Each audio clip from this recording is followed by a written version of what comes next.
Welcome in to the Verdin Sports Show for an unfortunate emergency episode this Thursday evening. I really didn't expect this to happen. I'm sure neither did you. But obviously Bryce Underwood decided to flip his commitment from LSU to Michigan right about 2 weeks before signing day.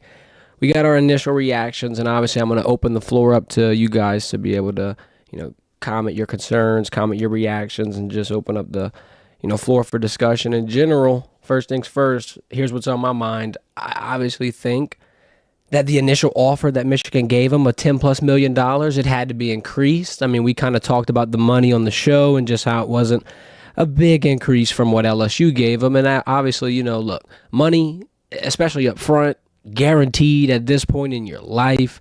You don't have to go through the 3 years and get to the NFL. Sure, you're going to, and I mean, if you're that confident in yourself, obviously, a few extra dollars up front isn't nothing because you're going to get it regardless. So, I mean, look, a lot of people, myself including, their pitch was LSU's got the best talent. LSU's going to put you in the best spot to succeed, right? But look, you could talk about the NIL budget. You could talk about the fact that LSU might undergo a coaching change soon. There's a lot of things I think that kind of were on the table here and probably were really pushed by Michigan on Bryce Underwood to, give some food for thought on making this commitment.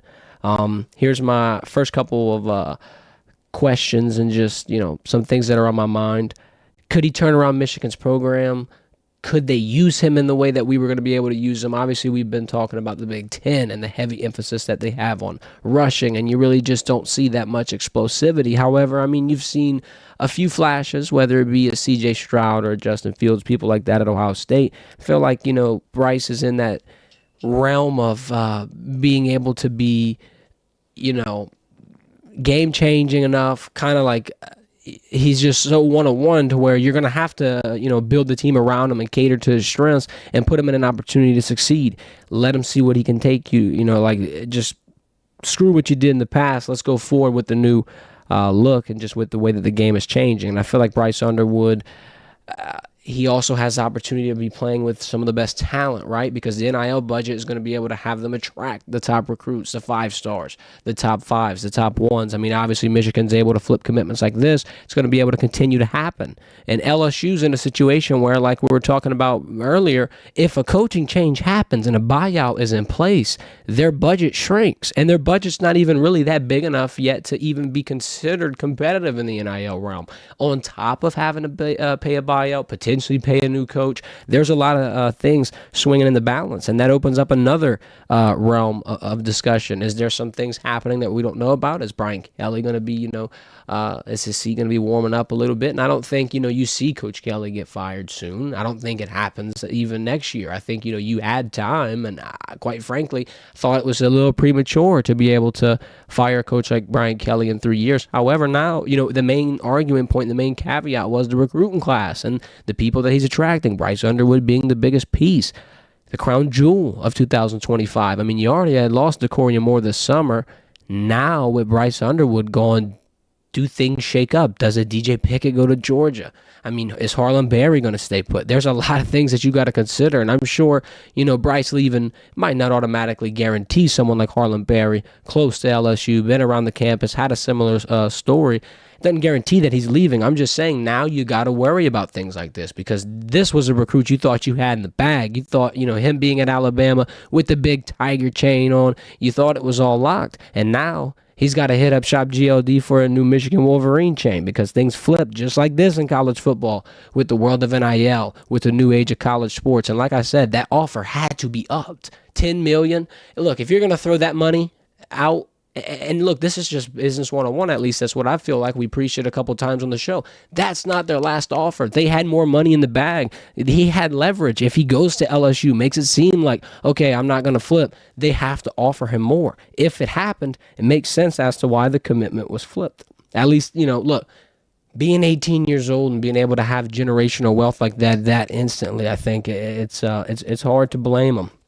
Here's another narrative that you can talk about and that you could really start to question and wonder. Is Garrett Nussmeier returning? Is that a new wrinkle into this whole, conversation that Michigan had with Bryce Underwood and which ultimately led Bryce to flip?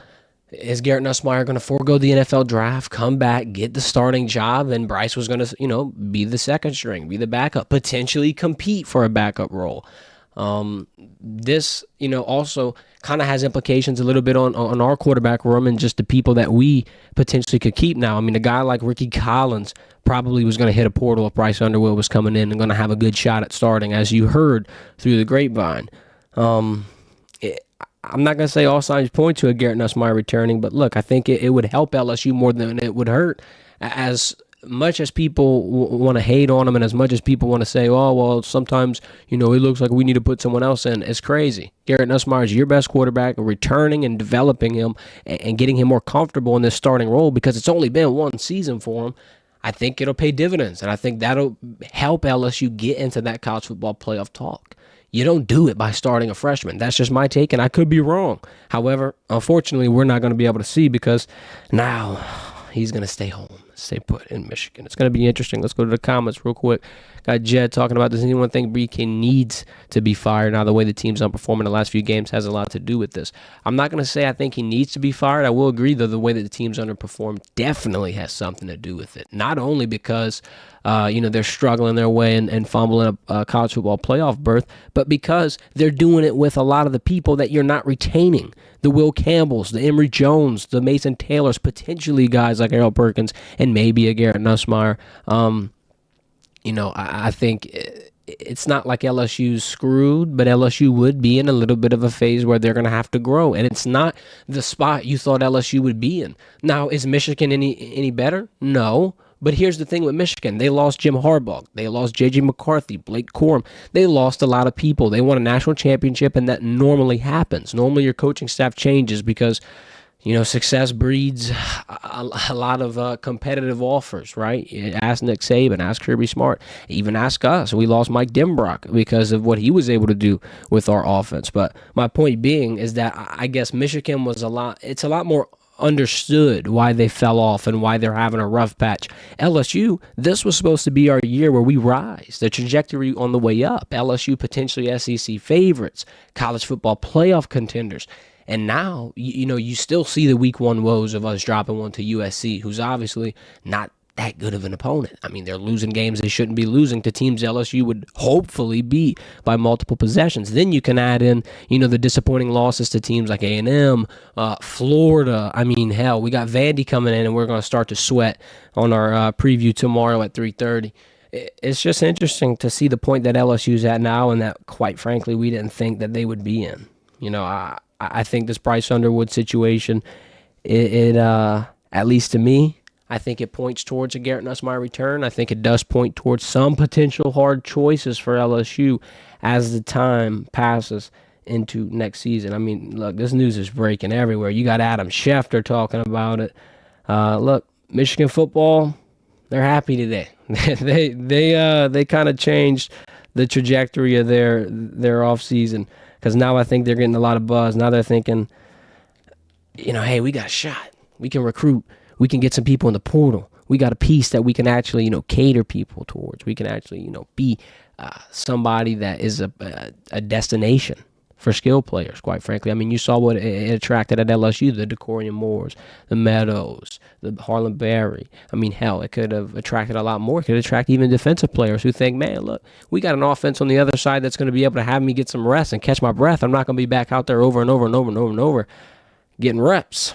I mean, look, all jokes aside, I think this Bryce Underwood decommitment, one, it's shocking. Two, it's indicative of something having to change at LSU. I don't think it's a instant coaching change. That's not what I'm preaching for.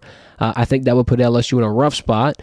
What I think has to happen, though, is, you're going to have to get some people in that are ready to play. Some skill players, some wide receivers, try to get, beef up that offensive line, hopefully keep Garrett Nussmeier, hopefully keep someone like Harold Perkins, and reload with the talent that you've got right now. I mean, this season didn't go the way you wanted, obviously, but you never know how close you are, and college football can be crazy. So at this point next year, you could be in a lot different situation. If you're not, then I think you have the talks about Brian Kelly, and I don't know, with the way the buyout is and with how much money it's going to cost, I'm not sure if that's really a realistic option at this point. I mean, I could be wrong. LSU could have it figured out, but when it's a $61 million price tag, I just don't know if it's worth it. Could be wrong. Drop your take in the comments.